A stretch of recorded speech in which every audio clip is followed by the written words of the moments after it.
Salam sehat, salam sejahtera, salam merawat kehidupan.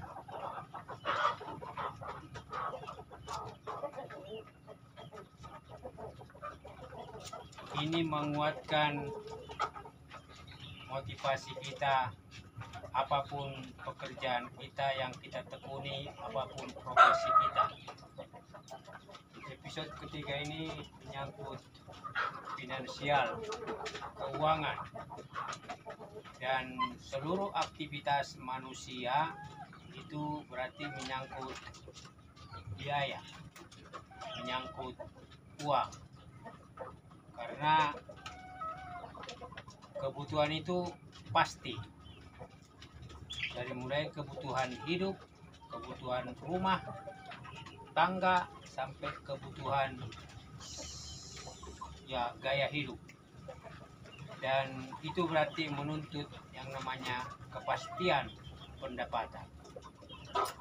Maka ketika kita budidaya ayam pun berarti kita harus bisa memastikan yang namanya potensi penjualan, berarti sebagai pendapatan usaha.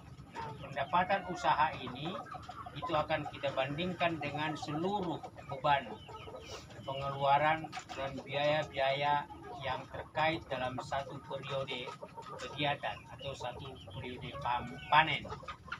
Dan kalau kita terampil, diharapkan sebenarnya kita bisa surplus, bisa melakukan tabungan.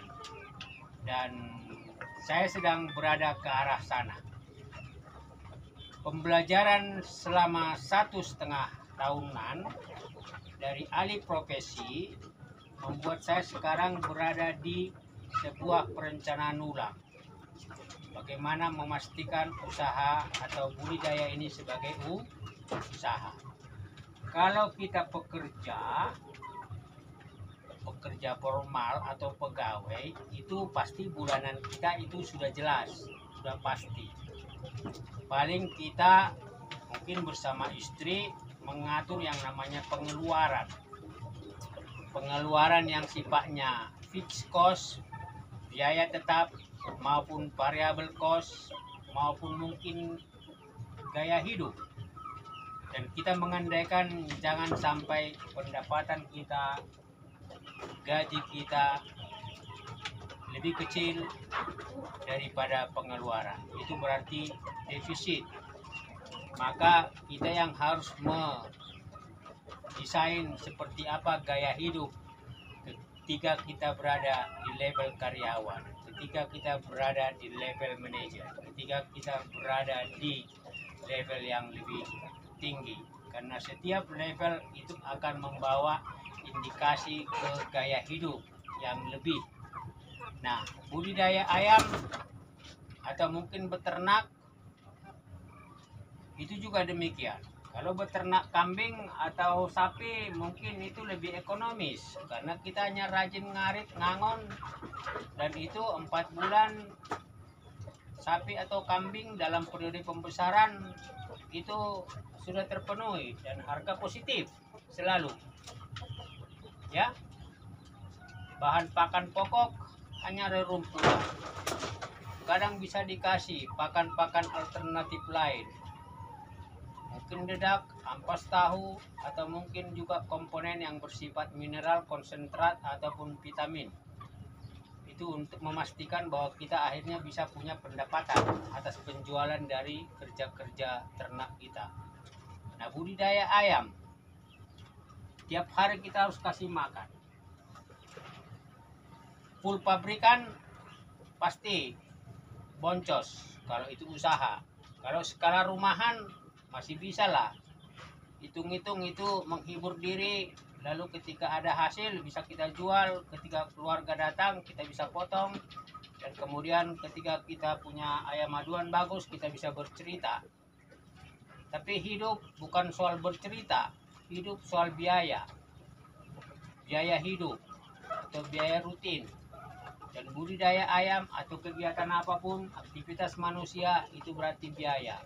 Everything is about cost. Semua menyangkut biaya.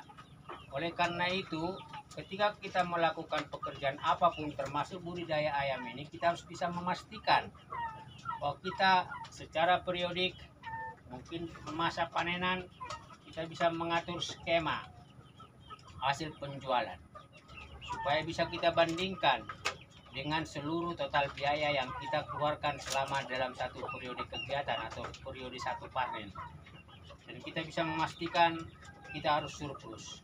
Itu makanya di satu channel kita, channel teman, itu mengatakan dengan kelompok indukan 10, 20 atau 5 itu bisa memastikan kita bisa menjadi jutawan atau miliarder. Mungkin kalau 20 ya bisa dalam 3 tahun, karena angka tambah-tambahnya kali-kalinya main. Ya, multiplikasinya main, pembesar, angka penggandanya itu ada, tambah-tambah kali-kali. Indukan kelompok bertambah berarti kali anakan. Kelompok anakan bertambah berarti kali harga jual. Tetapi pada prinsipnya menyangkut keuangan, menyangkut finansial dan pembiayaan, itu berarti kita harus menghitung namanya beban biaya dan pengeluaran. Total cost, biaya keseluruhan dibandingkan dengan pendapatan dalam satu periode. Defisit atau surplus. Itu makanya para pembudidaya itu diajak untuk main di komposisi pakan alternatif, dan itu banyak tersedia di lingkungan kita, dan para pembudidaya diajak ke arah sana. Saya pun tanda kutip dipaksa untuk terus berkreasi dan berinisiatif how to produce, bagaimana memproduksi pakan alternatif supaya beban biayanya menjadi lebih ngirit, lebih ekonomis. Karena ayam dipelihara tiap minggu, tiap bulan, tiap hari, dan mereka dikasih makan terus. Tapi tadi, bagaimana kita bisa memastikan jumlah indukan kita terus bertambah secara periode dan dia terus menetas, kemudian juga naik, dan kemudian berarti potensi penjualan, potensi pendapatan kita bisa lebih positif, dan dibandingkan dengan pengeluaran berarti bisa lebih surplus. Jadi uang itu memang alat, sarana, tetapi ketika kita hidup dalam aktivitas keseharian, maka kita harus bisa memastikan berapa hasil, berapa gaji, berapa pendapatan dari kegiatan kita itu. Kalau enggak, defisit, bangkrut. Dan kita sedang belajar satu periode pertama sudah selesai. Ilmu pengetahuan, pengalaman, akumulasinya kita sudah lakukan dari hal-hal teknis sampai manajemen teknisnya, manajemen operasionalnya. Tetapi menyangkut mengenai manajemen bisnis dan motif bisnisnya belum. Bagaimana meminimal risiko dan mengeksekusi risiko supaya kemudian memastikan pendapatan kita itu positif dalam ketidakpastian usaha dan waktu. Karena harga pakan terus naik, ya, seluruh beban-beban biaya naik. Berarti apakah usaha itu bisa ditekan dan memastikan kita bisa surplus atau positif income? Itulah tugas kita selanjutnya. Salam sehat sedulur, ini hanya sharing karena saya berada dalam konstruksi berpikir itu. Tapi berpikir harus diaktualisasikan dalam tindakan dan perilaku. Artinya apa? Saya tidak berteori lagi tentang efisiensi. Saya memang harus mengeksekusi, saya memang harus melakukan. Karena ketika kita minum kopi, ini berarti biaya. Ketika kita merokok, ini berarti biaya. Dan ketika kita mungkin ke pasar, kemana, naik sepeda motor, bensin, berarti biaya. So, everything is about cost. Tapi bisakah kita memastikan bahwa kita punya pendapatan? That is the big problem. Itulah persoalan besar. Ini motivasi saja, ini sharing, ini adalah menguatkan kita semua, karena kesejahteraan itu ada hadir di tengah keluarga kita, di usaha kita, di lingkungan kita, ketika ada yang namanya saving, ada namanya aset, ada namanya pertambahan aset, ada namanya peningkatan pengetahuan dan pengalaman untuk memasuki arena-arena pergulatan sukses berikutnya. Sehat selalu dan salam sejahtera.